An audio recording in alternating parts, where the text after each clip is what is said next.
guys. I want to thank you all who have signed my petition already. I appreciate that.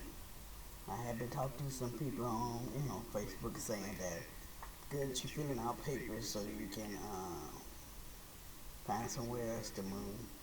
I am doing that in the process of trying to find somewhere else to live besides public housing. Because, like I said, it's not just the place that's not safe and healthy. I mean, it's not just in my unit too. This place is just. I just feel like my story has to be told. There's just so much that has happened to me, what has been done to me, and I'm not going to. I'm sure. Can you hear that noise right there? It's like somebody continuing to do Batman and making a whole lot of noise and all that stuff there. It's usually about right over there in that section over there is where I hear that. And sometimes it's really, really loud. But like I was saying, my story has to be told. There's just so much that's been done to me. I never experienced anything like this before, where people, manager and a coordinator tell you it's okay to put a doorknob, your own doorknob with the key on there, because I put it on there because people kept coming in my apartment and taking things. I mean, I had this long thing handle, that you use to reach up to something that's too high. Gone. Was taken. A lot of important papers of mine, gone. Was taken. And when I asked, can I put a lock on my bedroom door, I was told from the coordinator that, okay, a lot of people do that situation. So the situation happened was that one day I was asleep and I woke up, and up in the ceiling it was moved to the side like somebody was looking at me or something. Excuse me. Like somebody was looking at me. And I woke up and I called maintenance. He came up and he looked up there and see was anything around there. He said that wasn't anything, and he closed it back up. And I'm talking about this is way up here on the ceiling here. And imagine you wake up and this thing is to the side. Like, what the hell is going on? Somebody watching you? What's going on?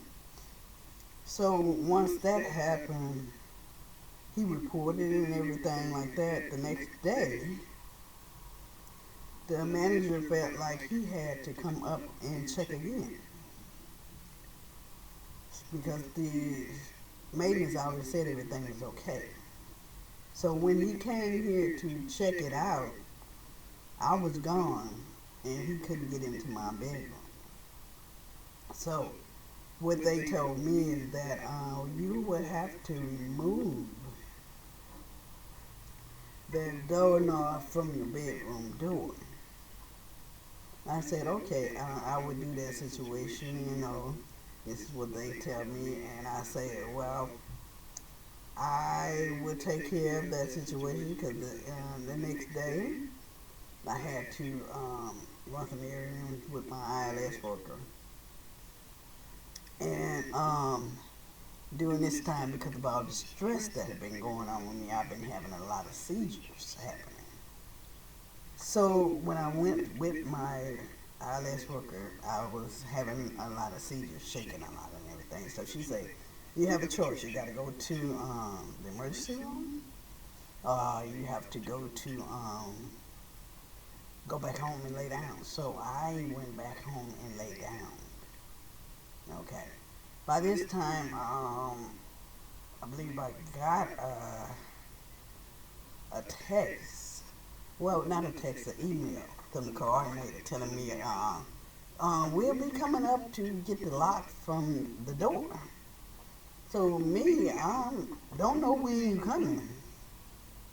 And so you say you coming here in 10 minutes or what? I don't know. All I know is that I need to lay down so I won't get even worse than I am. So the next thing I know, I'm sleeping. My clothes is off, and I get up.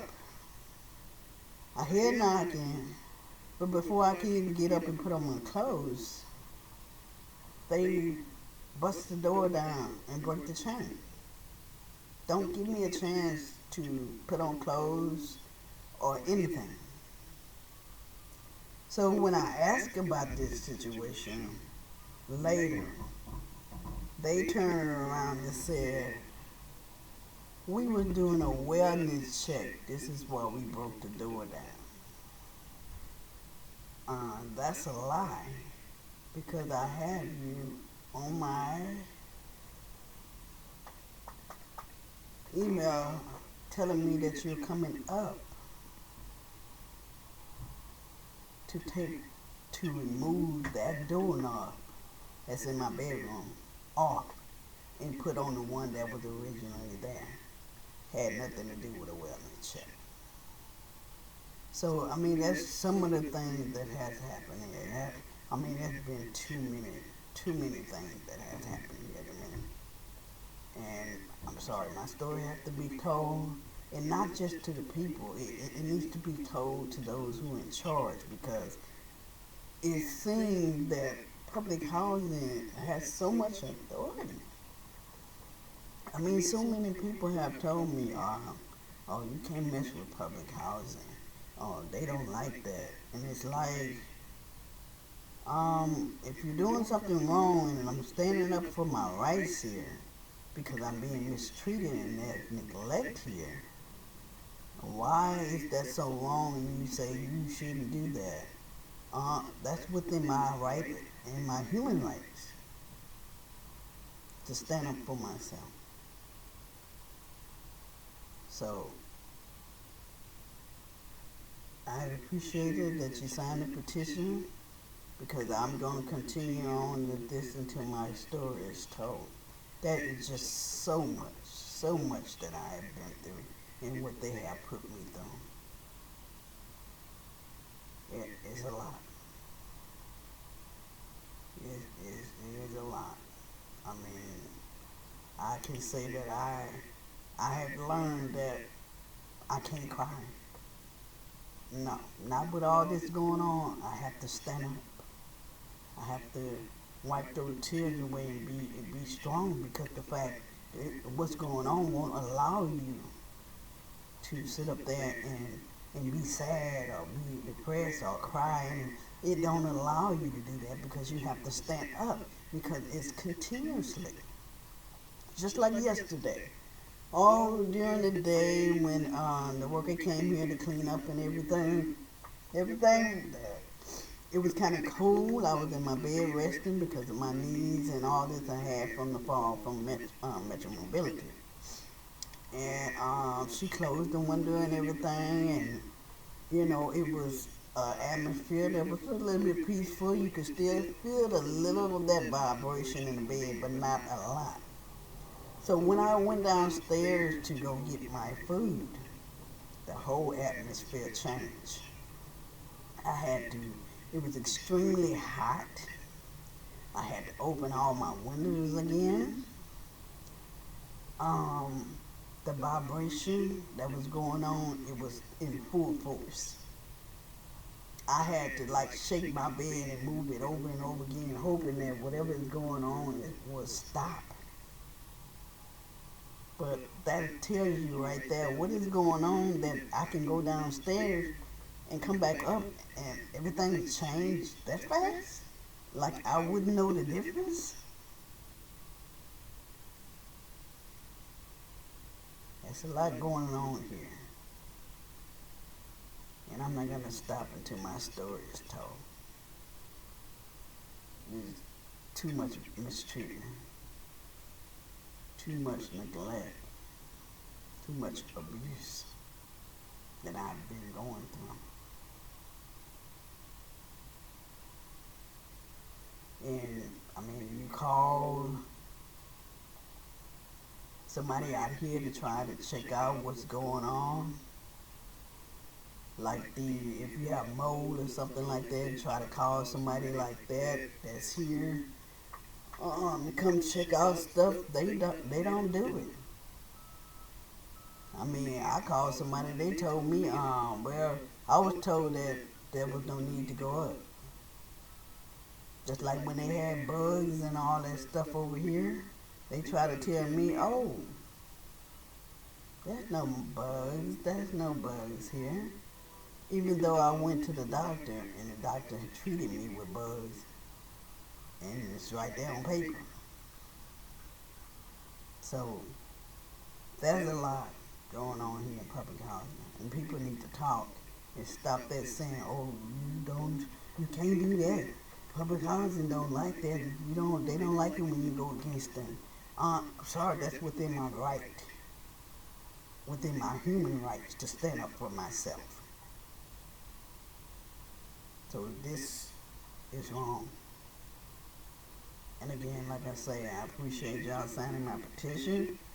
I ask that you continue to try to ask other people to sign it as well, because like I say, by the time May get here, I need at least about 1,000, at least 500 to 5,000, 1,000 people to sign it, because this here is no joke. The pictures and the photos that I have that happens here at public housing, disgusting. The things that happens to me in my body here, horrific. It has to be told. That's the only way I can be able to rest my soul, is when it's told, because it's wrong. I didn't do anything to anybody for somebody to mistreat me like this. And I just hope I'll be able to get that chance to tell my story. Because I feel like with this going on and the way public housing can get away with anything, I'm pretty sure there's more in other people who are going through the same thing that I've been going through, because they get away with it. Nobody won't investigate. Nobody won't come in. I went to the Human Rights Department, and they tell me, how are you being discriminated? Or how did this happen? Even a lawyer told me, when public housing said that I had to pay $2,000 for painting on their cabinets. I did ask the manager if I could. I thought I heard him say it was okay. Well, I painted on that, and then I got to pay almost $3,000 now for painting on the cabinets. And when I tried to get an attorney about that situation there, the attorney said, you have to take care of this payment here, because if you don't take care of the payment, they're going to put you out. And I told her, well, what about the other things that are going on at the company? She asked straight up, she said, they don't care about that. They just want you to pay the money. They don't care about the neglect that's here. They don't. And people up here talking about, housing and all that. I mean, I understand we got a lot of things going on with housing, but we got a whole lot of stuff that's going on inside housing, especially public housing, when it comes to people who are of color and people who are disabled. They get away with it.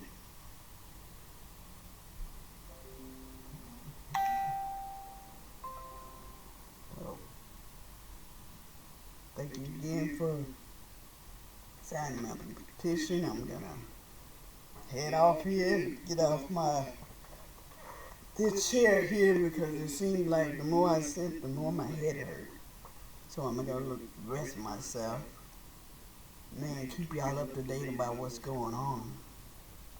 because my story, I'm not gonna stop until my story is told, until justice prevails, because it's wrong.